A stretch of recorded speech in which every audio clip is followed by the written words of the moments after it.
Hello, I'm Shelley Sinlin. Today on The Real Story behind those million-dollar bonuses given out to AIG employees, courtesy of you, the taxpayer. Infuriating, yes. Perplexing, yes. But what role did Senator Christopher Dodd play in it all? Well, that depends.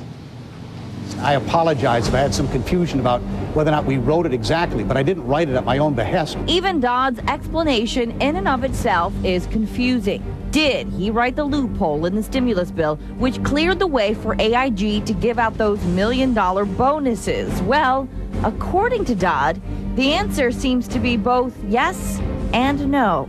I was being sought out and asked to modify this, with the alternative, quite candidly, being losing the amendment itself. In fact, even a few days after that, you may recall that the administration suggested they were probably going to have to come back and maybe modify this even further. In a written press release after his appearance on CNN, Dodd said he did not want to make any changes to the bill, but was asked to do so by the administration, and that he had no idea it was in any way related to AIG.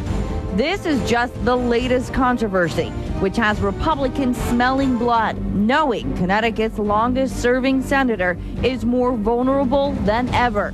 Last week, former Congressman Rob Simmons said he would run against Dodd next year, while the National Republican Senatorial Committee launched this ad. It's St. Patrick's Day, and no one feels luckier than Christopher Dodd.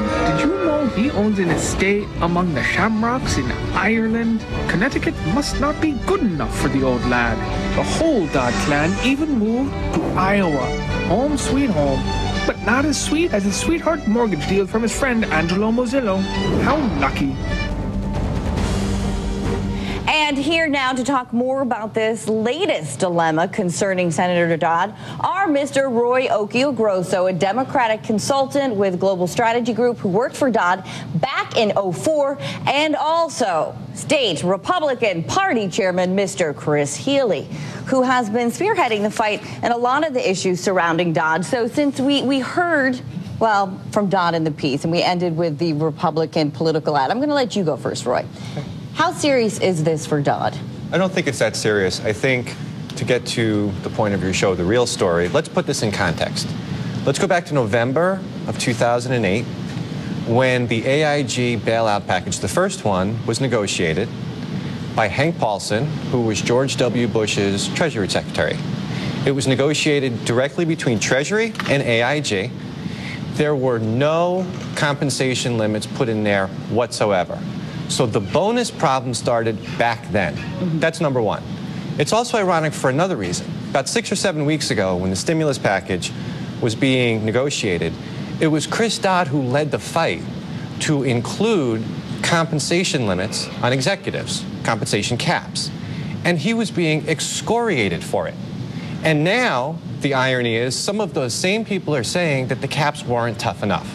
So in context, this is nothing more than a story of a poorly negotiated deal that started under the Bush administration, not a big surprise, that's come home to roost, that we have to live with. Mr. Healy. That is a tremendous explanation. I got to hand it to you, Roy. That's pretty good. The simple fact is that Chris Dodd can't figure out what the facts are, even though he was the author of a good deal of this legislation. And I think the overall arching issue here is this, that if Chris Dodd doesn't like the compensation, wants to set caps because tax dollars are involved, that's fine. But at the last minute, he caved and gave way to the Obama administration that wanted to put AIG on a glide path to taking care of some people. Again, that's their privilege. But this same group of folks are saying, what an outrage that we're spending this kind of money. They're the ones who created the outrage and now ask us all to sort of buy their story. And their story just doesn't add up. There's a bigger picture here, though, that the Obama administration and Barney Frank and Chris Dodd are after government control of many sectors of our economy And they're not going to just stop with the economy. They're going to go for health care and energy and all these other things. So this is going to be the first debate we're going to have on it. First of all, I just want to interrupt for 1 second. If you want to address this, Roy, I was on a conference call with Senator Dodd for about an hour, just a few hours ago. And, he spoke with all the Connecticut press, and I guess that was good. Yeah. However, I can't say that I had a whole lot of my questions answered. My big question was, if Senator Dodd is saying he didn't realize when the Obama administration or someone from the Treasury Department came to him and said, listen, you need to amend this bill. We're afraid we're going to get sued. Senator Dodd said, I had no idea that it had anything to do with AIG. And I asked him specifically, I said, okay, then who did you think this was regarding? What company? And he didn't really answer that question. That is the one question I have. I mean, Senator Dodd's a smart guy. There's no doubt in my mind that he would have said, all right, well, who is going to threaten to sue us? Right, in part because of the way this deal was originally constructed between the Treasury Department and AIG under Hank Paulson, George Bush's Treasury Secretary. There were many things that many people didn't know. In fact, under that original deal, they were allowed to get compensation bonuses of up to 3.5 times their base salary. And there was absolutely no oversight.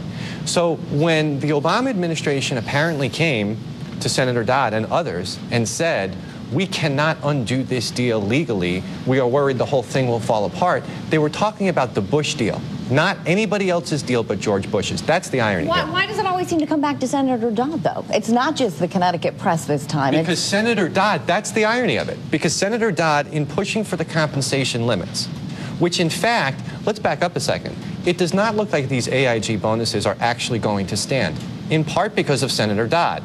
Because in the amendment that he authored, there was what is known as a clawback provision, that if in fact it turned out that bonuses that were awarded were not in the public interest, that Treasury officials would be allowed to go back and retrieve those bonuses, which is what is happening now. But this gets back to my point. This whole government role and enmeshing oneself into this kind of deal is bad news all around. You've seen the confusion it's caused. You've seen the people that have been rewarded for their mistakes, not just AIG. And the fact is that this bill, and I agree with Roy on a lot of what he's laid out. I was against the Bush bailout. I think it was a terrible deal, the first one. And again, what has happened is lifetime politicians like Chris Dodd and others have created this incredible maelstrom of fear in the market that only the government can solve. And that's what this is about. It is to create a government dependency with the economy. And we use these ruses about how everything's going to fall apart if the government doesn't ride in, borrow trillions more, even more than George Bush put on the books, I might add, for the future. And so that's where we are right now. I have two quick graphics we're going to go through real quickly, and then we'll let you respond to that. First one has to do with Senator Dodd, and this is what he said recently having to do with his interview after CNN. And he said, I am the one who has led the fight against excess compensation, often over objections of many. I did not want to make any changes to my original Senate-passed amendment, but I did so at the request of administration officials who gave us no indication that this was in any way related to AIG. Let me be clear. I was completely unaware of these AIG bonuses until I learned of them last week. Now, this is the part that at least a lot of the talk shows have been talking about. It has to do with campaign contributions from AIG. The top two getters here, Senator Christopher Dodd and Barack Obama. I believe Senator Dodd is returning the money. He says he is. We called on him to do that about 3 days ago. It's more than 103,000. It's about 260 if you factor in his failed presidential run, and 2.7 million of his presidential race coffers were filled by these very same financial interests of which he's trying to administer. And it's pretty clear he can't seem to step back and really act in the interest of the people of Connecticut and the country. Is it fair to say that money influenced him, Roy? No, not in any way, shape, or form. There are two people. Not in any way, shape, or form? Not even a little bit. Okay. There were two people you left off that screen who got about the same amount in contributions. John McCain and George Bush. Right. And that's a fact, number one. Number two, in terms of the statement that you just read, there's nothing contradictory in there that Chris Dodd said. The notion that somehow, when the Republicans were in charge, the White House, Treasury Department, the Senate, the House, that during that time when this structure largely began to crumble, the notion that somehow that is Chris Dodd's fault is ridiculous. Never said that. And hang on one second, back to the point you made. This notion of regulation, because that's a fair argument. We have to take a quick break. Absolutely. Hold that thought. All right, sorry. I kept you guys up for 2 segments. Good thing I did. And as I mentioned, guys, Stay tuned. Round 2 is coming up. Up next, more on Dodd and what is up with Rob Simmons promised me last week. We're going to talk to you about. Oh, oh, come on. The real story on that when we come back.